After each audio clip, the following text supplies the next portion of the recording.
Hi, this is Dennis with Second Chance Tackle. Today I have the opportunity to work on an Abu Garcia Revo. It's the STX 11 ball bearing. It's a low profile bait casting fishing reel.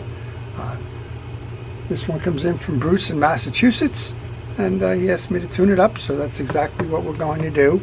We're going to make sure that this one continues to fish on for a long time to come, and we're going to start this by taking off the exterior pieces and parts, show you how the reel is made, how to service it, and how to keep it fishing for some time to come. This is a Swedish engineered reel, and it's a beauty, and it's nice and smooth with a 6.4 to 1 gear ratio. Well, if you like the art of reel repair, if you like to learn how reels are serviced, if you like to learn how to keep yours fishing, and if you maybe have a reel that's broken and would like to give it a second chance, well, that's what this channel is all about, showing you the way to do it yourself. So if you like these, I would encourage you to subscribe to my channel. And if you do subscribe to my channel, please use that notification button. That'll let you know when I'm posting my videos. And well, you can make a determination as to whether that's a video you would like to watch. I did remove the two screws that are holding on that little beauty cap. And underneath that we have a 10mm nut. Sometimes you can grab these with a wrench. Sometimes you need a ratchet, and I think what we'll do is we're just going to go to a ratchet for, well, safety's sake, I guess. I keep the ratchets nearby. They're deep sockets, and a lot of time you use these on spin fishing reels, but every now and then you need one on a bait caster. So as soon as I break the hold of that nut, you can remove that ratchet and just work the nut off simply by turning it in a counterclockwise manner. When I take my pieces and parts off, I use a parts tray for them. That's my sense of organization. There are a lot of different ways to do it. I would encourage you, before you start removing parts, to think about how you're going to manage the parts that you do take off. This handle has oil ports in it,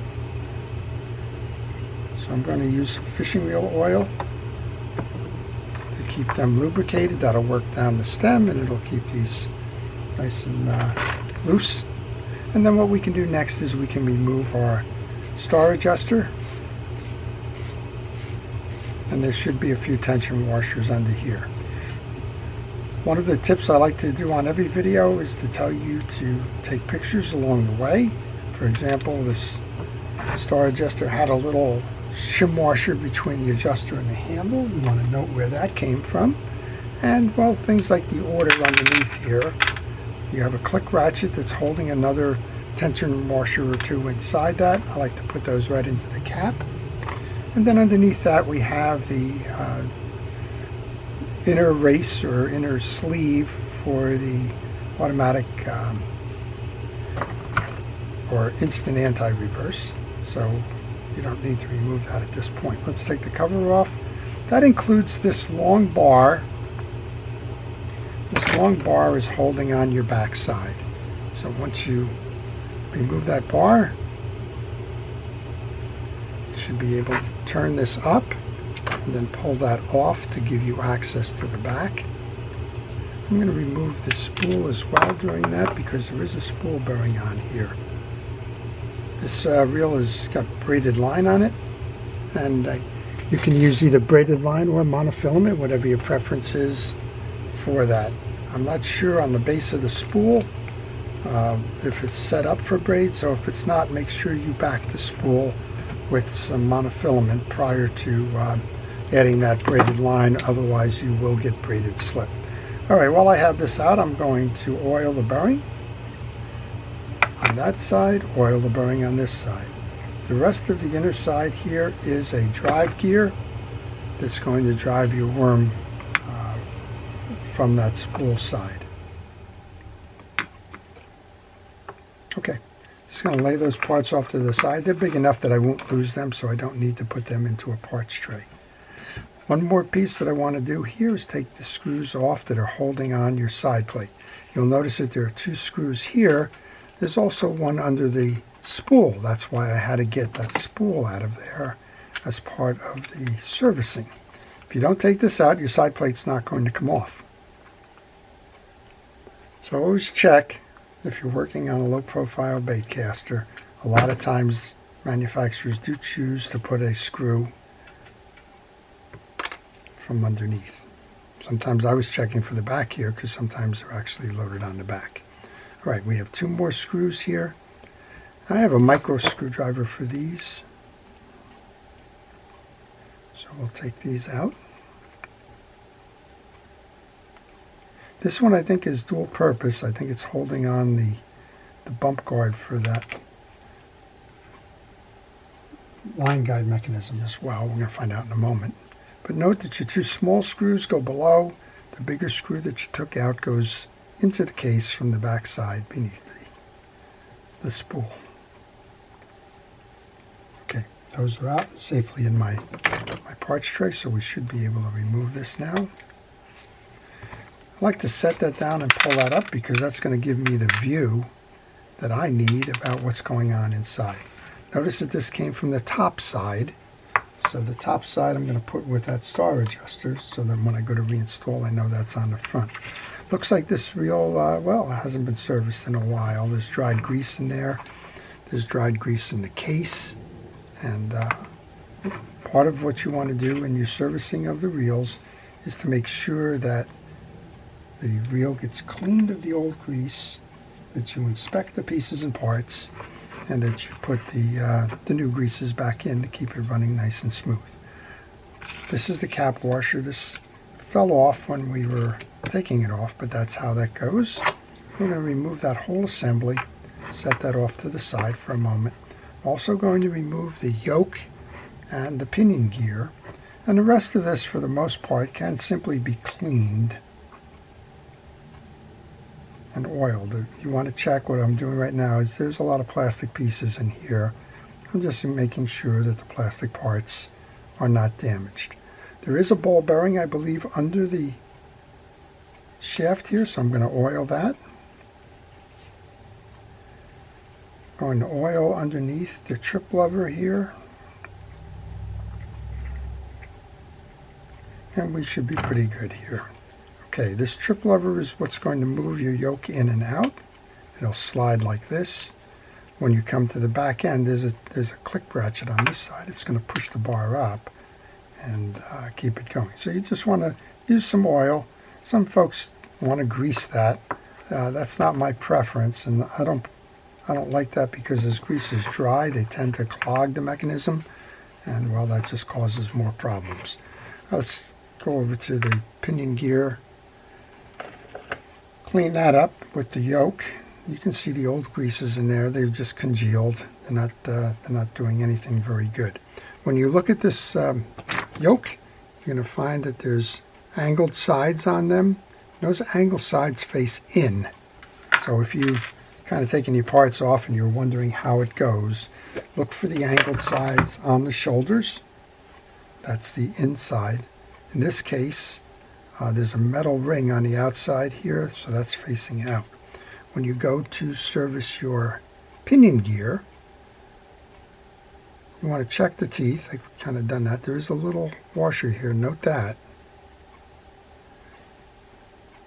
And that pinion gear is going to face with the slot side facing in.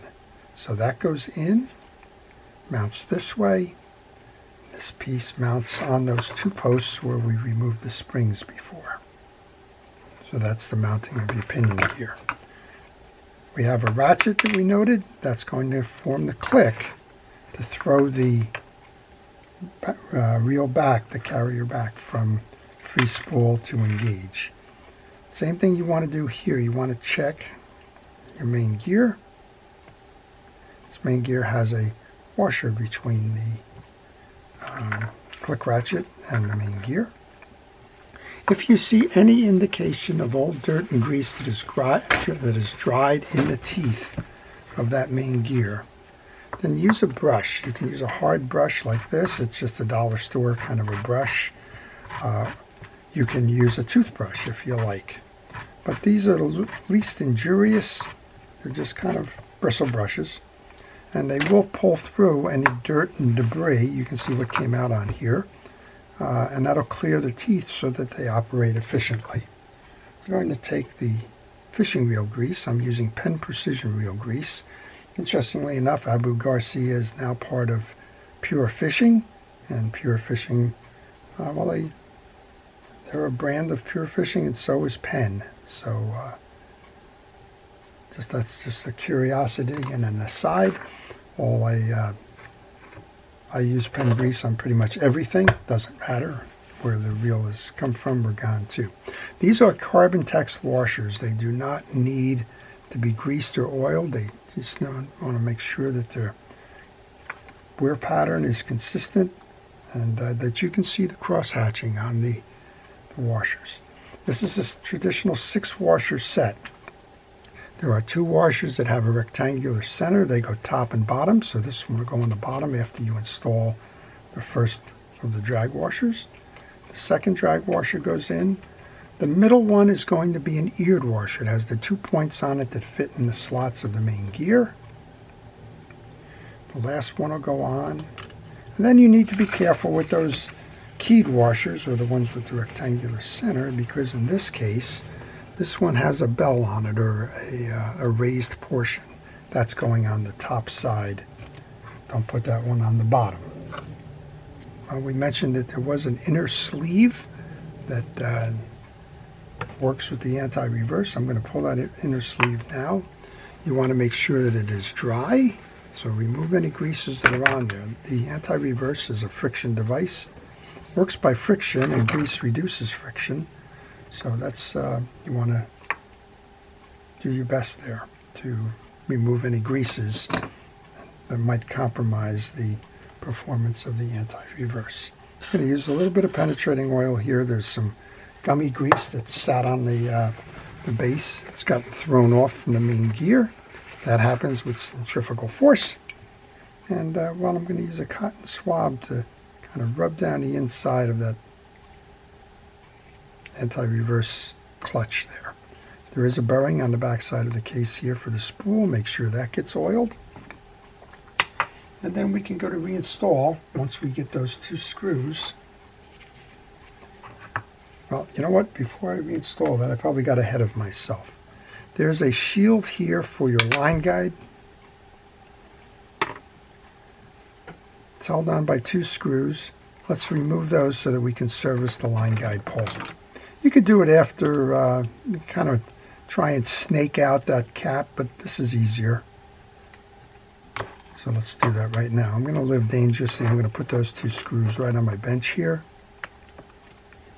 I don't generally like to leave parts and pieces on the bench. And that's because there's a lot of movement going on with your hands and tools and the like. Like this. I guess we can do this again in a moment. But as you tilt and turn and touch things, they tend to fall out and then you get in trouble. That's your shield. This is your line guide pole. This is the pole cap. The pole is underneath. So we want to remove that. Boy, we've done a good job of taking everything off with this.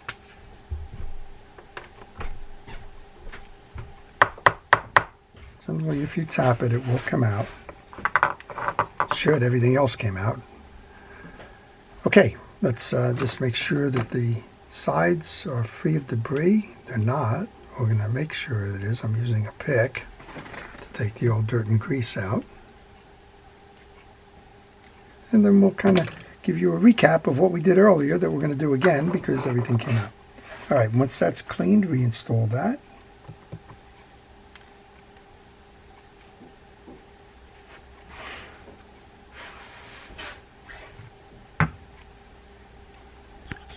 The little shim washer goes on next. You could put a drop of oil onto the pole as well as the worm gear. Grab the cap. Let's put that back on. Tighten it by hand as much as you can and do not over tighten it. This is a plastic cap that will break. Give it a turn to make sure that it's working fine, which it is. Grab your shield. Bring that back on. Hopefully those 2 little screws are still here. and we'll install. Well, while we're doing that, if you have any questions other than why am I particularly clumsy today, well, you can ask that as well. I don't know, and they all seem to just have things that wanted to pop out today, but leave those questions in the comment section. I will answer those for you and try and get you restarted on your projects, help you give your reels the tune-ups they need, or perhaps help you to give a reel a second chance. A lot of folks are out there acquiring reels in flea markets and yard sales and that as the spring is coming. And well, if you found one and it's not working and you've taken that project on, but you're just stuck on something, you can't figure out quite why or how to do that, just leave that question in the comments section. I will try to answer that for you. All right, you want to mesh, again, we'll do this one more time here. You want to mesh your click ratchet, bring your sleeve gear over. We don't have to re-grease the gears, we've already done that. And again, we'll show you that sequence here.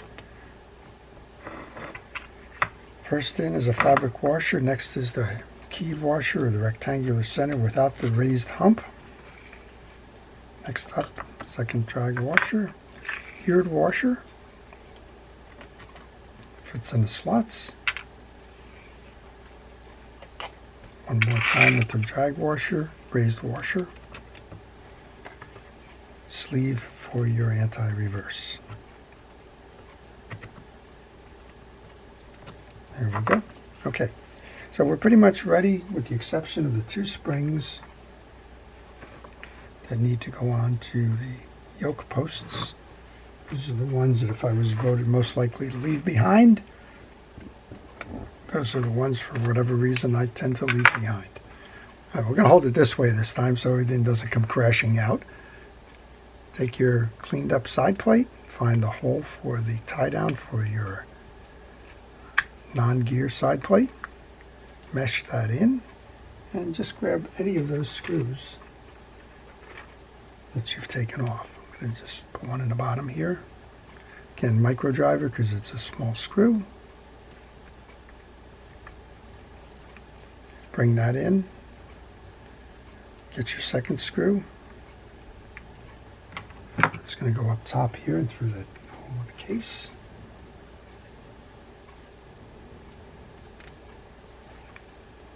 So we've taken this reel completely apart. It's in demonstration in the video. We've taken it apart twice because, well, it took itself apart the one time. But anyway, we took it apart. We've inspected all the pieces and parts in it. Wanted to make sure that there were no issues with any cracks or breaks or anything like that. Just turning and making sure I don't have anything binding. We have one more screw in the back here. We showed you how the reel is made. There are plastic parts in this, so you do need to keep those lubricated so that they don't dry out, and we use the oil for that. And we showed you a little bit about the click mechanisms and how that works. And now we're in the process of reassembly.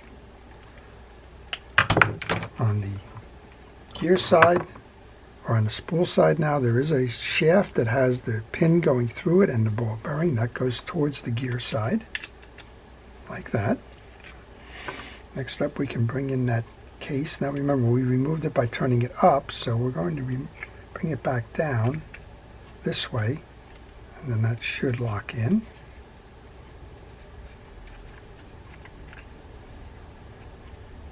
Turn it so that you have that line the right way there. If it's out of sync with that line, it's not going to tighten up.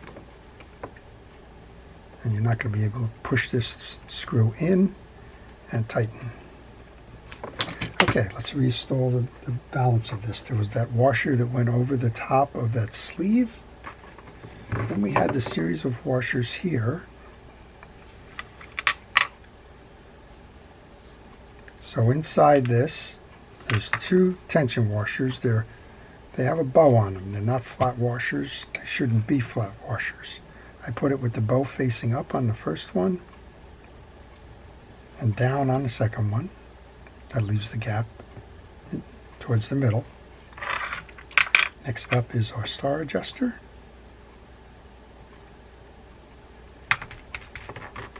Be careful as you get down here now. If you're not having this thing go through, the little noisemaker, simply go ahead and take a screwdriver and push in on that, and that will seat it properly. If you just continue to force it, what's going to happen is you're going to bend it and it won't make any noise anymore. Okay, bring that in. Just holding this shaft, now you can hear the noise.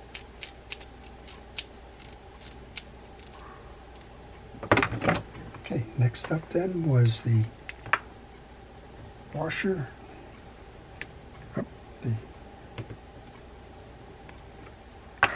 There's the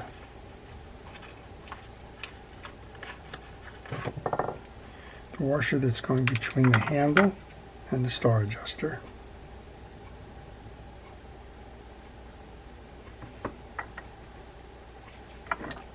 It's slotted. Just line the slot up with the slot on that gear shaft. And our handle.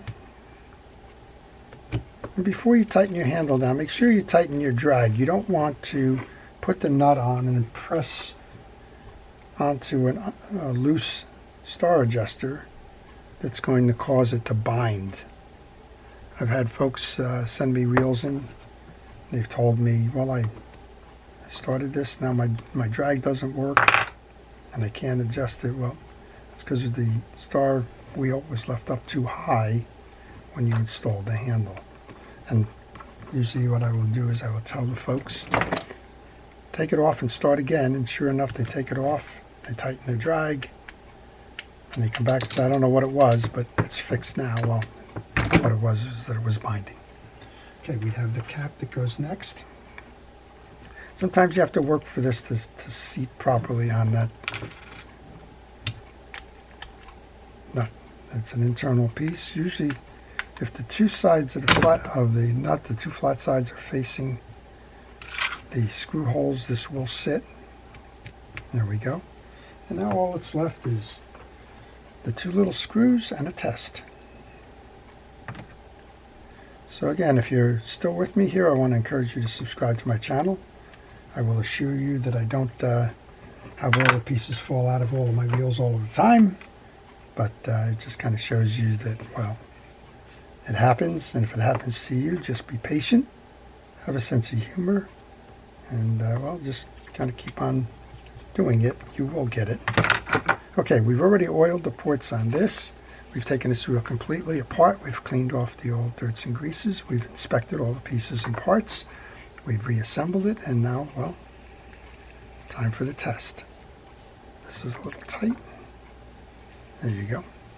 You have two things going here. You have a mag on the back side of this, a magnet. That's going to allow you to adjust. This is the pointer on it, and it actually seems to be setting in about the right spot. You have max here, minimum here. The wheel will adjust, and well, we're in max here. The general statement on these is halfway. Start with halfway.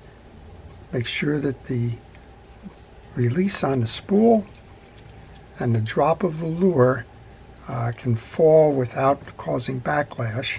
Adjust accordingly. So that needs to be adjusted for the weight of each different lure. So you might be using a 1 ounce lure on one and then move to, say, a 3 ounce. That's kind of the other side of it, or a 1/4 ounce. Then you need to change your max drag for most efficient casting.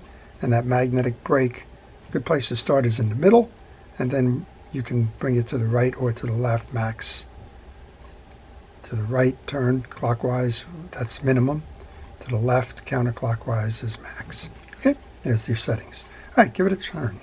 Turns nice and free and easy and smooth. The drag is holding. When I'm done with the reels, I like to back off the drag so that I don't leave it as a vise to compress the drag washers. And well, this one's ready to go fishing again. Into free spool. Free spool's nice. I like this one because when you free spool this, your line guide is not moving, which means when you go to cast, you're not dealing with the additional tension caused by that back and forth movement. When you do go to cast, you need to be self-centered. So make sure that you put it in the middle. That way you minimize the line going from each way. If you were casting and you were over here, well, the line from this side has got to travel a long way. That's more resistance, and that's a less efficient cast. Well, I hope you've enjoyed all of that. I want to thank our first responders and those involved in public safety for the work that they do before I end this. And I want to encourage all of you to keep your reels serviced, ready to go fishing. You never know when the bite is going to be on. The last thing you want to do is struggle with equipment that's not performing properly because, well, it was time for service. This is Dennis with Second Chance Tackle. Thank you for watching, and have a great day.